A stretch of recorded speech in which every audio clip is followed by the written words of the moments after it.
Welcome everybody. We are trying to do an experiment. We are here with Gian, Mattia and Carlo, part of the MonoRender team, and we are trying to see one of the latest work. We have done a time lapse of what we have done, and we'll try to comment about the thing that we do. We know that it will be a bit fast, but I think we'll enjoy it.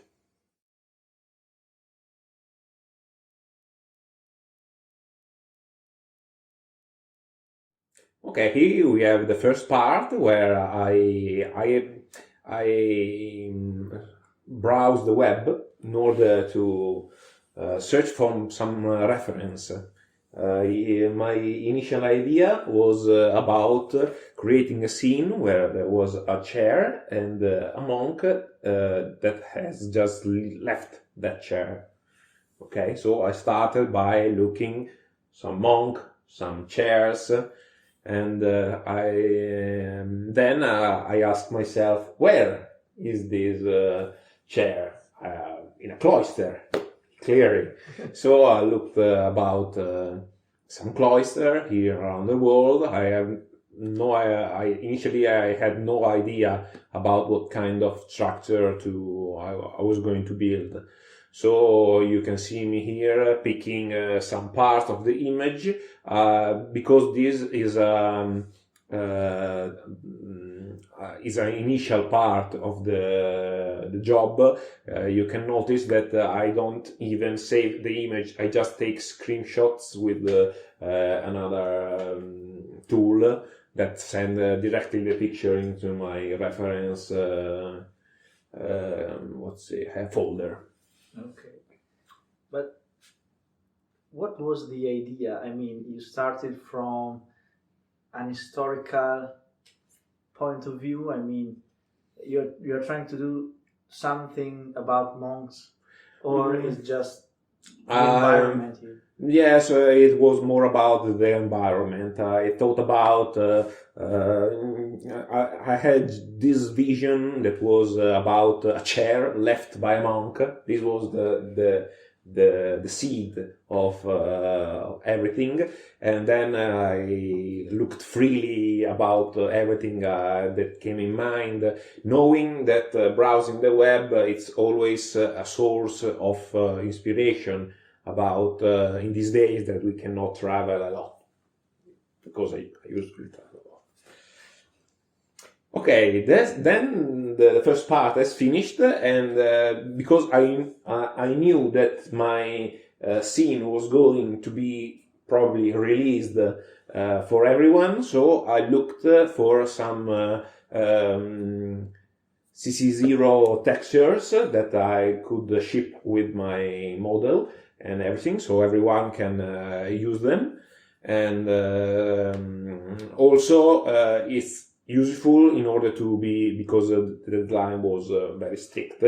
I knew that I was not able to get to spend some time to search texture back and forth after the project was modeling. So the first part, after getting the reference, I collect all the texture that I was going to use. And if one texture was missing, I was doomed, I can say. So I did the same thing with some models that you can find on Polyheaven now, I think it's called. Some leaf, you'll see after that I use those leaves also to do another thing that was not a leaf at all. But the textures, I mean, about the texture, they are all just collected from the web, or you did something? No. I used them in vanilla state. I didn't think I knew that I hadn't the time to post-process them in another software, and also I didn't want to use them for this purpose. I would like to keep everything into Blender. If I had to make some adjustment, probably I would have done that with Blender built-in tools. And here? Here, I also, after doing a lot of 2D resources, I looked about some models. I take some picture of some models. I did not download the model at all, but only the picture just for having this. Here I take the latest Blender version, and here we start. I say that the first thing I have done was blocking out the scene. That means, first of all, building small characters with human shape and size in order to have a reference for my scene. The scale of everything, I mean. Yes, to have a good proportion about the thing. I use that dummy for placing my thing, and also scaling this section, planar section of a real cloister, just to have an initial model, just to start. Then I built a little wall in the model, and you see that I'm taking advantage of the mirror modifier in order to work quickly on both sides of the scene. Okay, then you see that I start framing the scene and placing some very basic light. After that, I noticed that I would need something that would make my scene resemble more of a cloister. So I built some arch, take advantage of the array modifier, scale it up, and place it in all the sides. But is there a way to model with double symmetry? I mean, it's a square, so probably you can model just an angle. I mean, just yeah, probably I would if I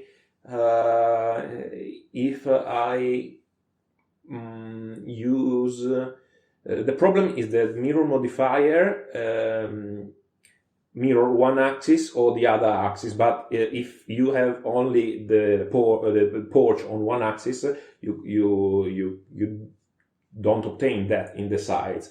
So you can probably do something with a mirror on the 45 degree, so you can mirror on all the four sides, but it's more it takes less time to just copy the other thing. But your question is very, very on point, because at the end it came out that the whole scene is not a perfect square. Okay. There is some see, it looks like a perfect square, but at the end some adjustment has been made in order to make everything perfect, because it was not a perfect square. Okay. But it's something you can see from the render at the end. No, at the end you see all the final perspective. From the final perspective, you cannot see the little imprecision. I see. Now I'm detailing the ceiling of the porch with a groin that in this shape. I just built also in this case a block of just to have rough shapes, because at the moment I had no idea about what I was going to do. I'm modeling, but at the same time I'm also exploring the scene itself. Then it's time to decide what is the final point of view, and also the proportion of my frame.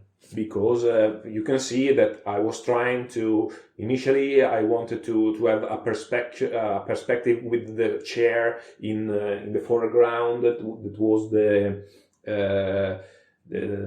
hero props. The main character. Exactly, the main character was the chair.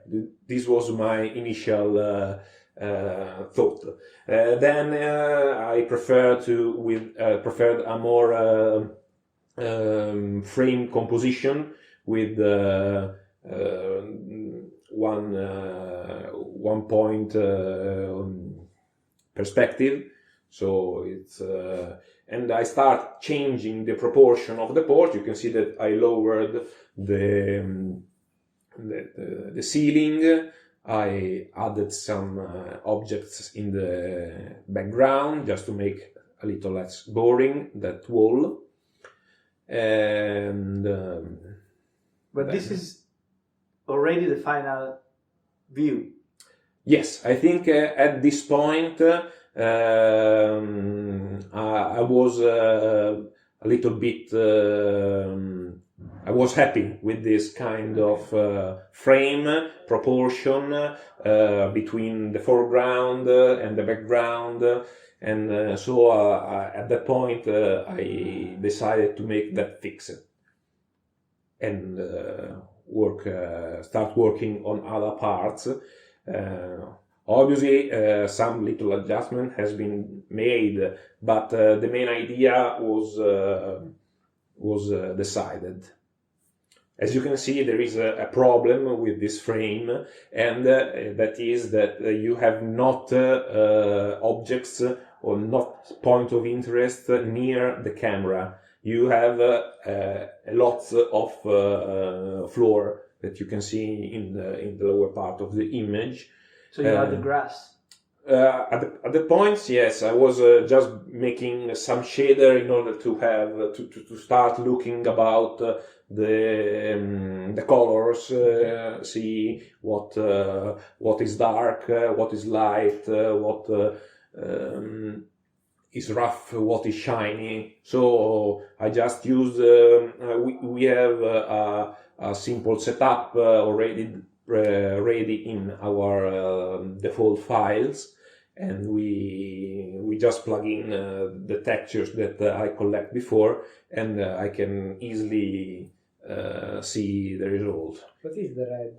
The red square is a book. We can see that at the beginning, as everything, I just make it like a block, and then when I am a little bit sure that is going to be useful in my scene, I start modeling some parts. You can see that I'm working on the shader.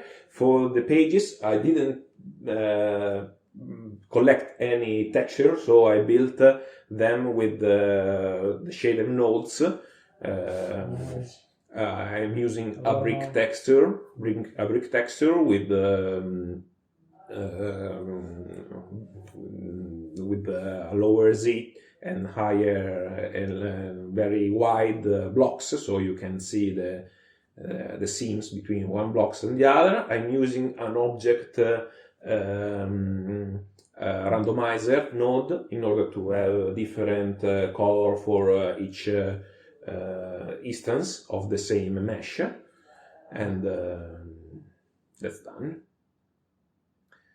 At that point, because I had this book, I had the idea to fill the scene with the books. So the idea was that this monk has just left his work, and this work is all around his position.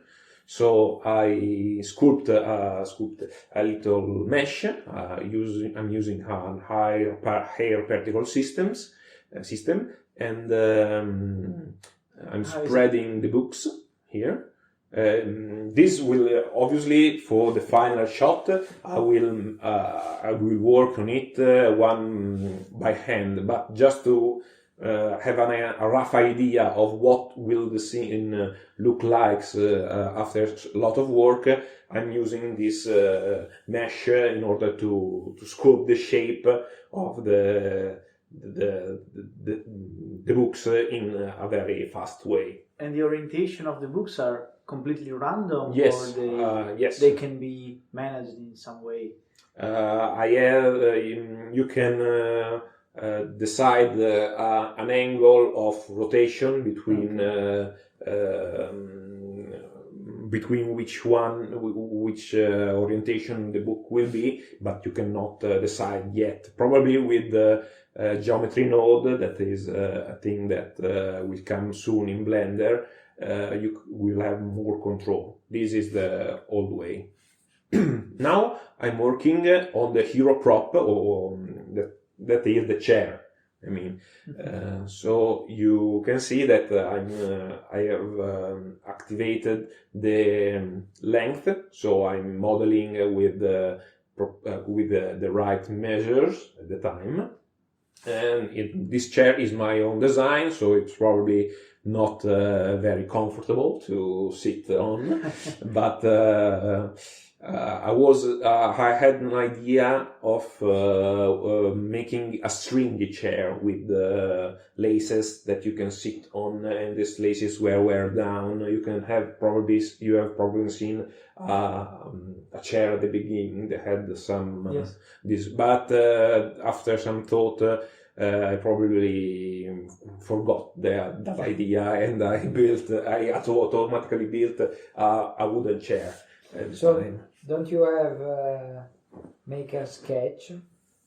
I had a simple sketch that you can see in the image at the beginning, that is a dummy, a simple chair. Then I started, when I was sure that the chair was going in the scene, I started modeling the actual chair that will be in the final shot. So directly in Blender? Yes, all in Blender. You can see that I'm working on the origin of the Islet Clash.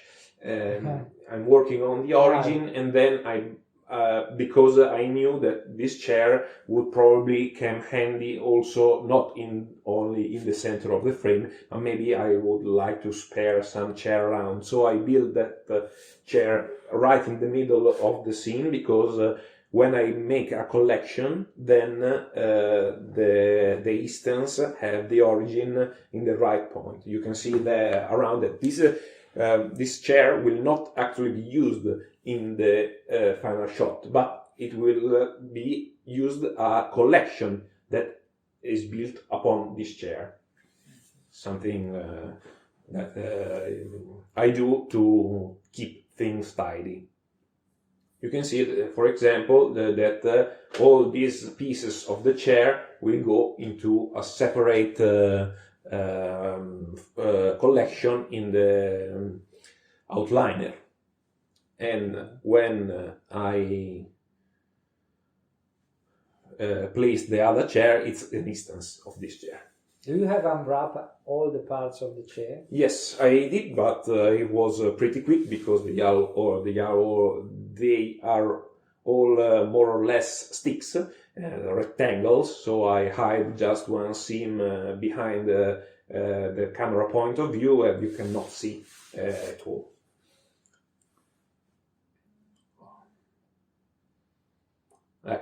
You can see that the chair is a whole piece.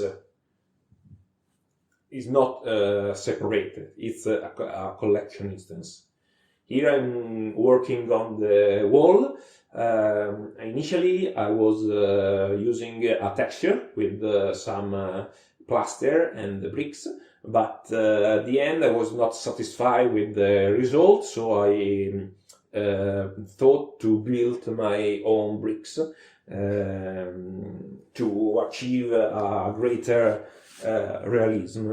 Also because the bricks in the wall are not actual bricks, but are blocks, and they look too modern, too contemporary.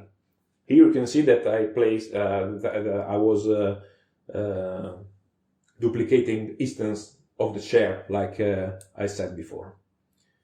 So we have the book, and I take advantage of the bevel modifier that has some profile inside to quickly make this bevel.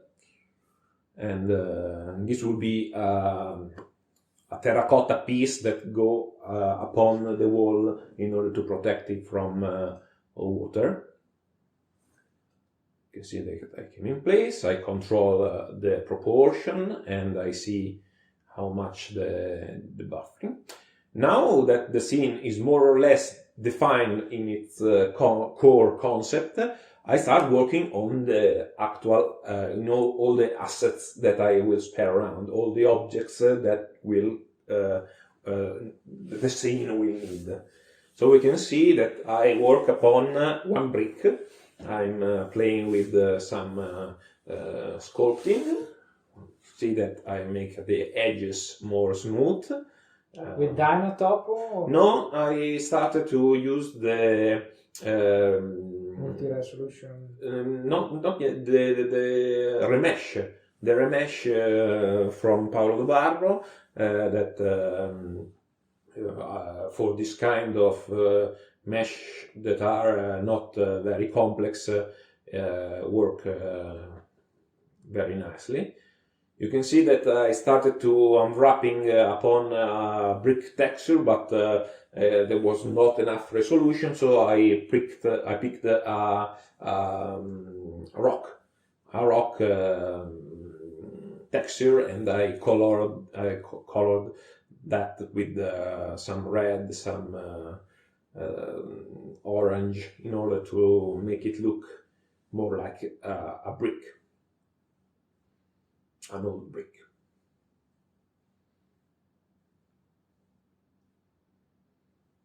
Obviously, like the books, all these bricks will have a random attribute that will work upon their color and value in order to make some variation in each brick. So the mesh, here I also changed the mesh a little bit, I renamed them. So we have 8 type of brick that I randomly assemble upon the other, and they also have share the same shader, but they look everyone different from the other, both in shape and in color. Also in shape, I mean. Yes. And is automatically done? I've done that with, I've firstly built one brick. Then that brick was displaced, so the vertices has been brought back and forth. So they have changed that position with a procedural texture. We have seen that briefly before. Mm-hmm. And then I saved that position. So each one of the 8 bricks that you have seen there is a little different. They look like they have been made all in the same way, but actually they are different. Here I experimented in making a little pool of water or pool of ink, like we will see after. You see, they came out quite nicely. It's just a mixing of noise textures. Really, I didn't know if I was going to use that or not. I just made it because that came in my idea. Now this scene also, I knew it was going to be used for testing out extreme range of the lighting. So one of my technical goal of this scene was to achieve a great contrast between the part that it's outside the porch and the part that it's inside. So I lowered the arch of the cloister in order to make darker the part inside. Okay. You mimic a sunny day, but yeah. with a strong sun. Yes, exactly. I was going for a strong sun outside and lots of dark area inside. Now I'm working on the background. I'm testing out some objects. Here I make something that resemble of a church. It's more or less a roof at the time, this time, but later we'll see how I managed to make it look like a church.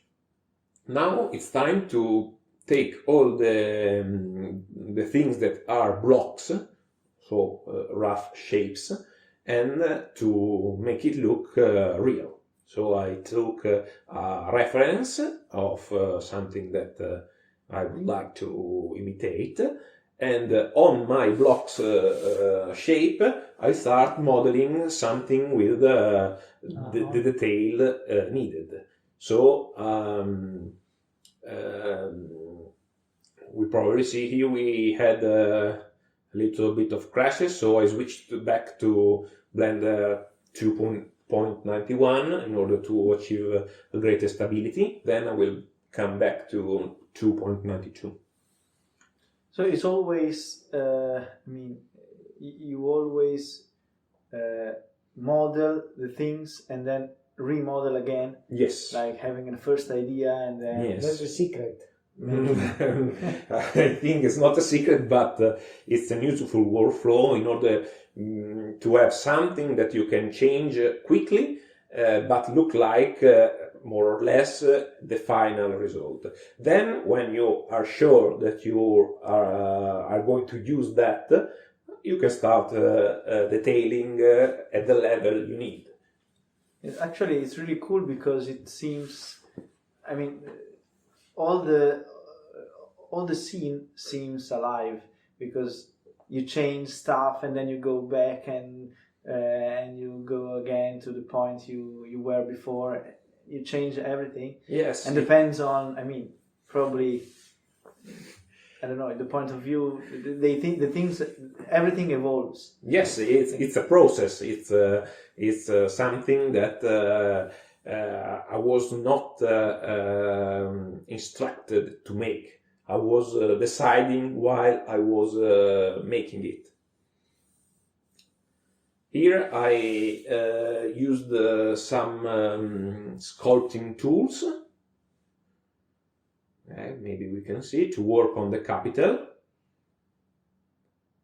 Okay. I'm not that good at sculpting, so I was going for a rough shape, something that was worn out by the time. So I'm not building some great figures, but just an idea. An idea, exactly.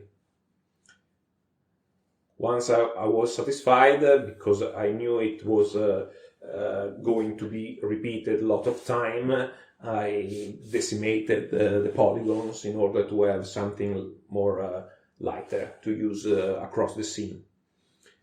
Yeah. Here I used an old trick with vertex group that darken some areas in between the surfaces, in between the holes, and then mixing with the shader you have a deeper look. Here and now I converted some objects in triangular mesh, and I'm using Dinotopo in order to worn out the pieces just in some points without increasing the density of the polygons. Is there a maximum amount of polygons? Should be a maximum amount of polygons in the entire scene. It depends. I usually, if you have a cup of water, you fill everything. We fill the whole cup with water. I mean, if you have a strong computer, okay. you usually push it until you have reached its maximum. In this scene, I usually work on on some level of details. I mean, the things that are near are always detailed. Then the farther you go, the less polygon you have. Okay. Because this is not an exploring scene, something real time that you go around and see things here, things there. It's a static scene, so it's built just for what you see in the picture. And you also mentioned that you converted quadrangle mesh Yes. in triangle mesh. Yes. Is there? Are there better for the render at the end, or is it just because you can manage them better with some brushes? Or given that at the rendering time all the quads became triangle to be rendered. Okay, so the using a quadrangular mesh also with angons, like I'm doing in here, is very useful and easy to do. It's easier to change your model. With triangle, you can only sculpt. Okay. If you have if you have quads, you have loops. If you have loops, you can select the whole loop. So it's like having not a messy mesh. When you use triangles, you have less polygon because they describe probably the same surface, but you cannot work on it for this kind of shape. You can sculpt them, or you can see that here you are blending two angles. yes, I copied my half of arch, and then I made an angle, a corner.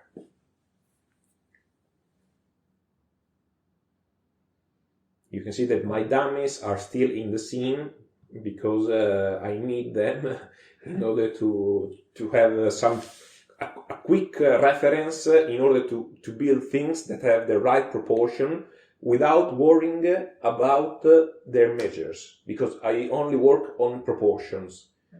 Only for the chair, because I knew it was going to be an important prop, I used measure. For all the other things, I just used the proportion with the dummies.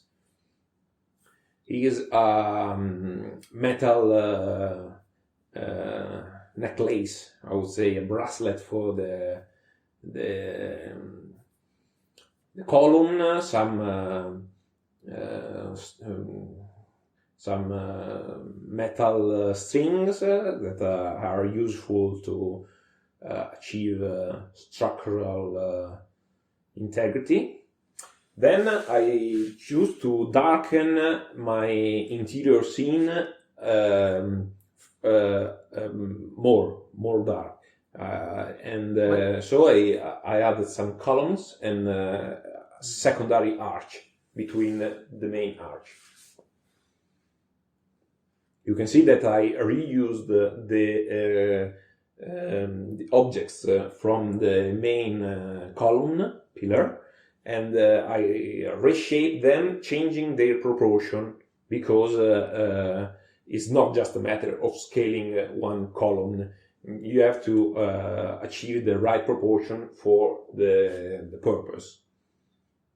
So the body is longer and the capital is thinner.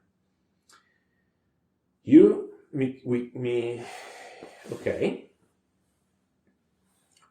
Now that we have made some work on the lower part, I decided to take some time and spread some bricks around. The same that you did before? Yes, I cut them. Without decimate them? No, they were all already decimated. So they are simplified, and I cut them in half. So I only have the part that is shown in the render. The other part is deleted. Okay. You can see that I'm struggling a bit in mirroring this part, and then I decided to to build another part without By hand. mirroring by hand. And I would say the people who do these things in real life, they have to be a lot precise, because I was not, and things didn't match up. I would say. So I'm fixing with some. But you say the workers. Manually, some bricks are smaller, and the first part was good. This part is little looks nice, but after that I got a super. See, also in the middle they were not matching the two parts, but. I hope that no one is going to look at all the bricks and see It's if an old building. It's okay for an old building. Yes. and You have to trust of your workers. once I have done all of this, I decided that only a part was needed, so I cancelled most of everything. Deleted. Yes. At the end, only the bricks that you see in the frame are present in the scene. The other has been deleted in order to achieve a lighter. Then I choose to make a smaller step between each block. I built a seat, a marble seat around the wall. Don't know where I came this idea, but it's still there from the beginning. That was not in the beginning. No. It appeared now. Yes. Mm. Here are some CC0 models that I take. I took some part that This is the fun think. part. Yes, and now it's part to enrich the scene with details, something that is now the hard part is already done, which is finding the right composition. And you can see that the chairs are being spread around, some here, some there. And it is also always the first instance, from the first instance. Exactly. Here I'm making with the subdivision surface and block modeling ink bottle with a cap, that a cork made of wood, a simple procedural shader to achieve a glassy look. And here I'm using a leaf because I didn't took a picture of a feather, so the pen is made by a leaf colored with yellow tones. Oh, now it's time to make to use actual books, because since now you can see that I cut away all the bricks. Here's a book. I decided, like I did for the bricks, to start by making one and then create some variation. You can see in the outliner that we have book A, B, C, D, E, F, G. So we have a bunch of models that I will spread around. Each one has a shader that depends on a random attribute that make it look like a little different from the other. At the end I made 3 shaders so I could have more variation.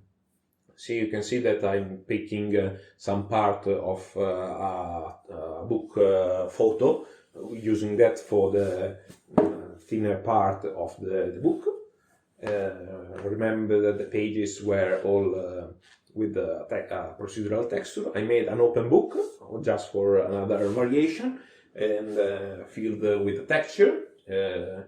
It was mirrored, but I work a little bit upon it. At the end, you can't probably see anything of this one, but it was fun to do anyway. I'm using randomizer transform to spread the things around. Then I organize them in piles, in groups. I make some type of groups, and one type for the bookshelf. And then it's the funny part to place things around in the way that you prefer. So I spread some here, some there.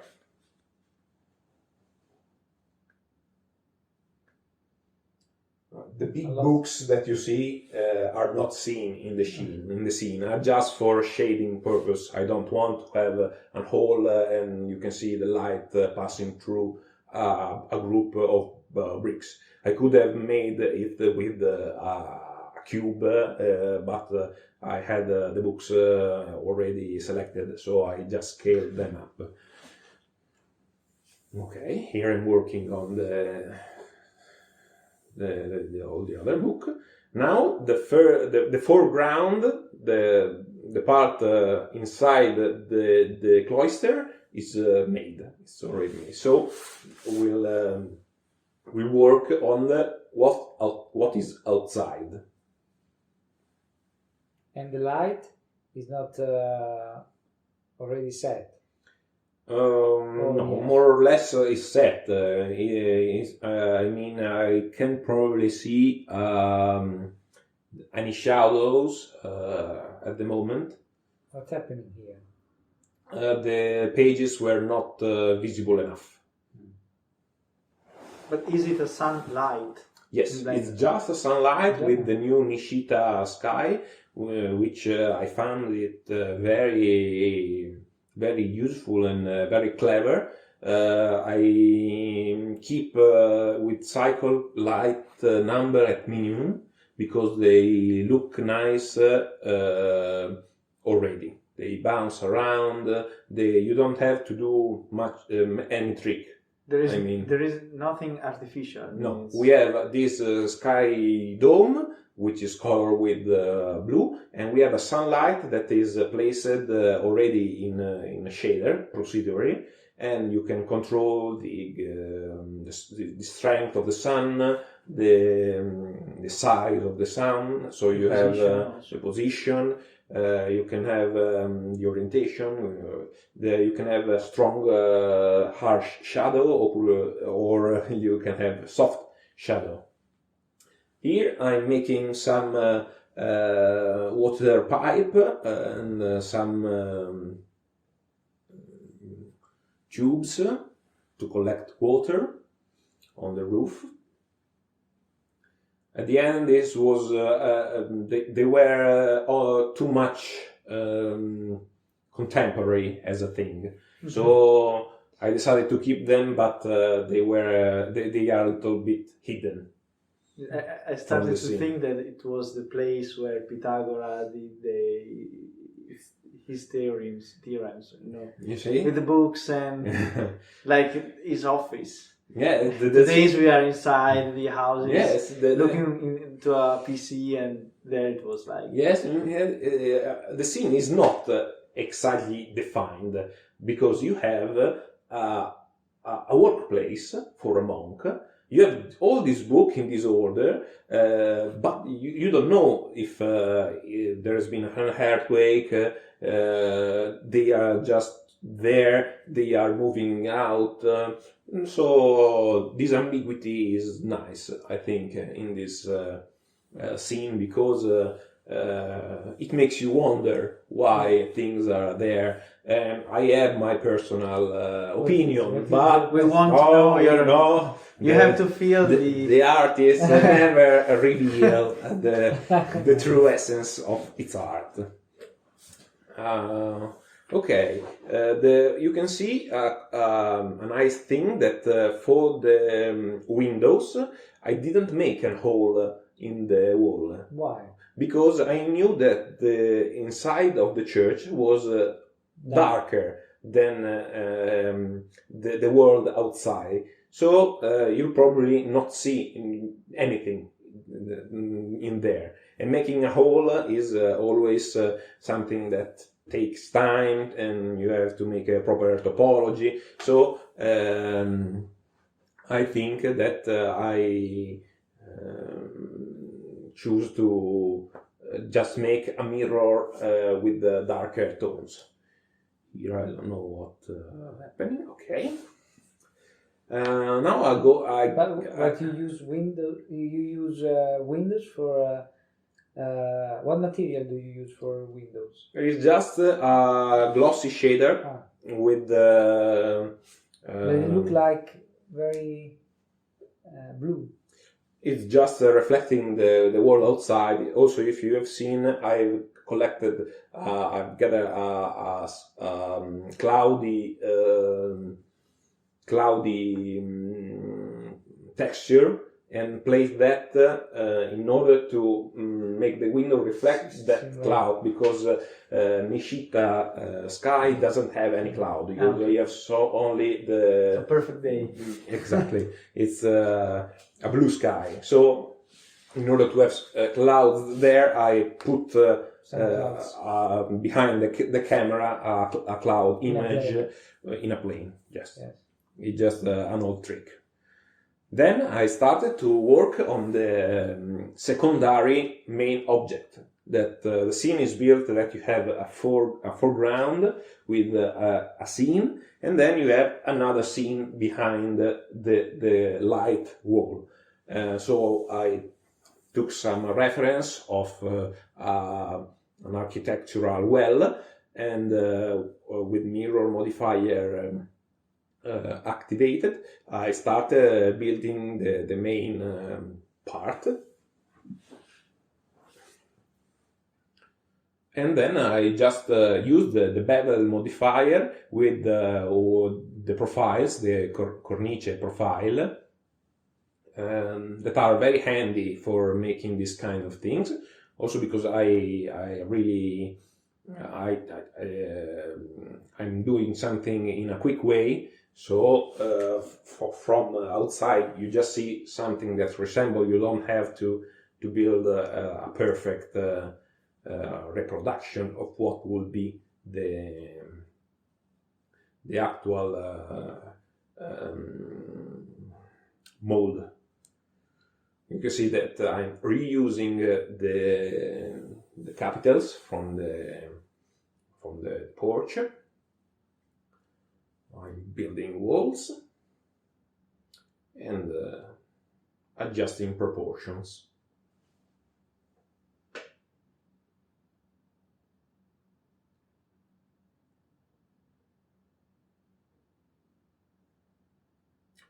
Here I made some changes in the design. You can see that there is a flower shape in the reference images, but for my purpose was not particularly important or interesting, so I just picked another shape. Here you can see that I use ngons for the arch, because since they are planar, it's not a problem to work with ngons. It's when you have to curve them that you should have pay attention. Okay. A lot of bevel. Yes, lot of bevel. It would be nice to have the possibility to create custom profile bevel.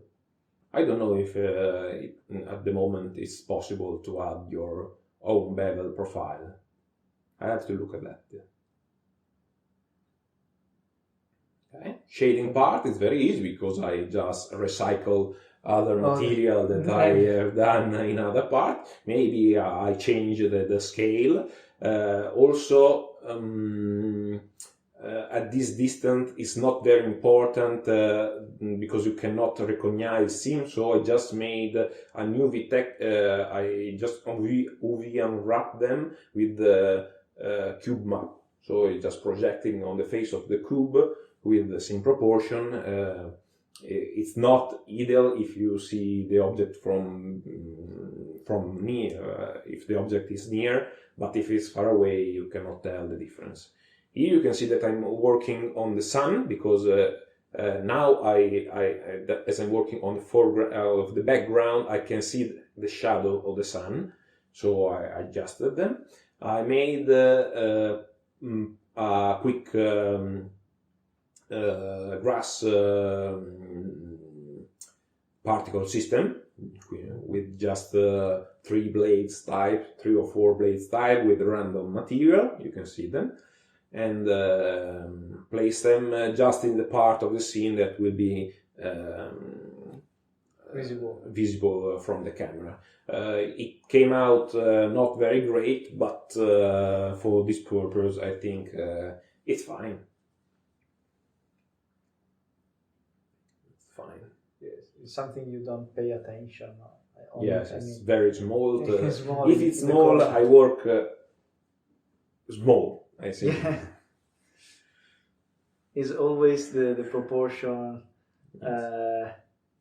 It's The proportion way of doing. yes, it's an optimization. Here I'm making an edge, Big grass. yes, big grass that was totally covering my small grass, so I decided to put only in the farther away parts of the wall. Here I'm making a chain by building one element and then using a curve to bend the chain. The array is not working with count but with the length. So the longer you build your curve, the chain will adjust its curve, its length in order to fit all your curve. It's a very It's done. yes. It's the first First attempt. render. First attempt. One thing I'm very proud of that I keep the rendering the actual rendering time very small.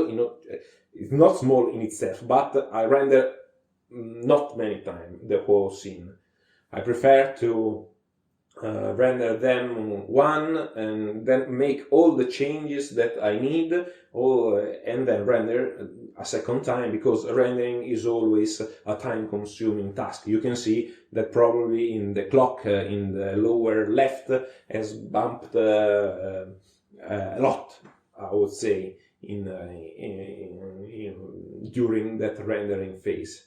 Here I'm adjusting the chair.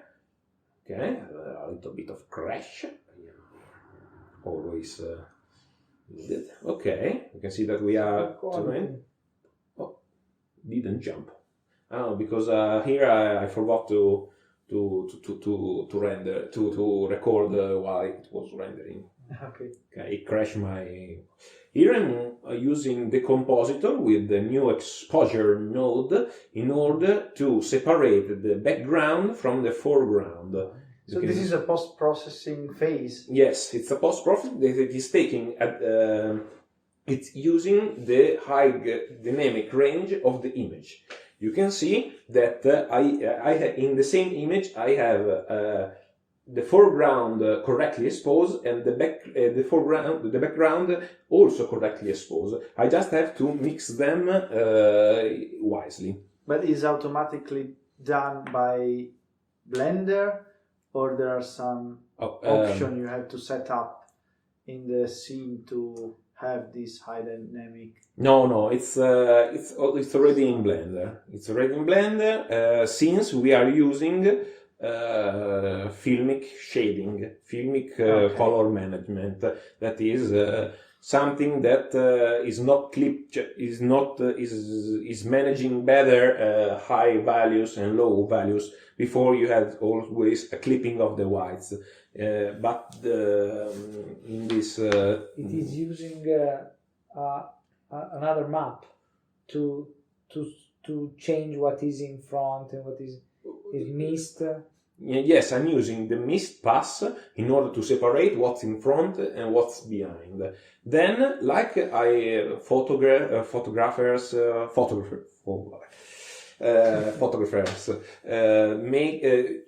do with bracketing, which is taking two exposure and then mixing them. I was able to separate, to expose differently the background of my image automatically. So we have done here. I think we don't want to. Beautiful. Beautiful render. Perfect render. We don't How want many you take hours? 21, I think, but we have a clock that we Counting, can yes. see. Yes, it's a live recording clock. I think we can say thanks for having you with us. Thanks to the artist. No, Thank you. To Thank you. No problem. Showing Carlo. us this. We'll see All next the time what Gian or Mattia will do in their artworks. Okay, so goodbye from Monorender team. Goodbye. Goodbye.